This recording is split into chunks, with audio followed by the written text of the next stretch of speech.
Let's look at parallel and perpendicular lines. We'll start with parallel lines. So for the blue line, I've got that the equation of the line is y equals x plus 2. Now, the most important thing to remember about parallel lines is that they have the same gradient. And you should be able to see that from the diagram.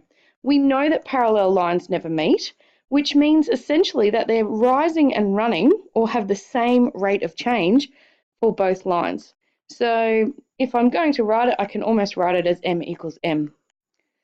So let's take a look and find the equation of this red line. Okay, so let's say write the equation of the line.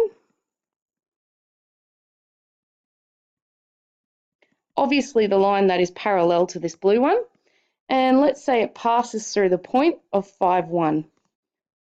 Okay, so now the steps are the same as they would be for finding the equation of any line. We have enough information that we can find the unknown.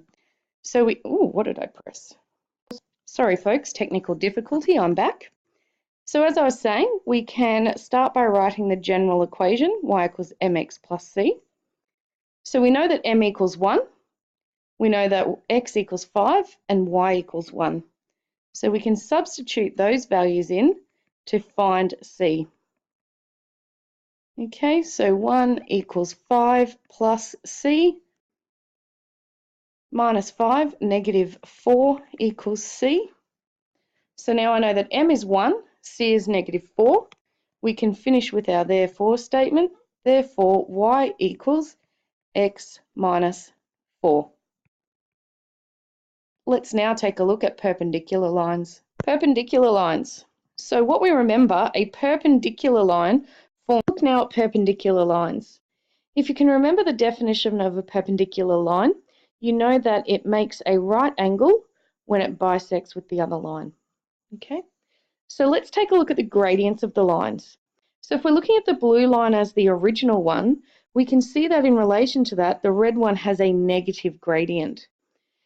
If the red line was our original, then the blue line becomes positive. So you can see that if it's negative, the perpendicular becomes positive. If the original is positive, then the perpendicular gradient becomes negative. So now also, just because of the way these lines fall, what we say is that for a perpendicular line, the gradient is the negative reciprocal of the original line. So once again, we can use that information to find the equation of a line. So let's find the equation of the red line, which is perpendicular to this one, and let's say passes through the points of, let's use some positives and negative this time. So passes through the points 3 and negative 3. So once again, this time, let's identify the gradient to start with. So the gradient of the original is 1. Therefore, the gradient of the perpendicular, which we can write as 1 over 1, by the way, is negative 1 over 1, which can just be written as 1. Oh, goodness, negative 1. I hope you picked up on that, sorry. So once again, we just follow the steps. We write the general rule. Now we substitute in known values. So I know that negative 3 equals negative 1 times 3 plus c. Negative 3 equals negative 3 plus c. C equals 0. You can obviously see that on this line, so I know that I'm on the right track.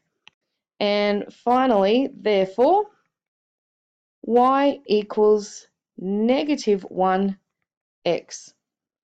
So technically you can write negative 1x plus 0, but obviously we never include it if it is a 0. Now we're done.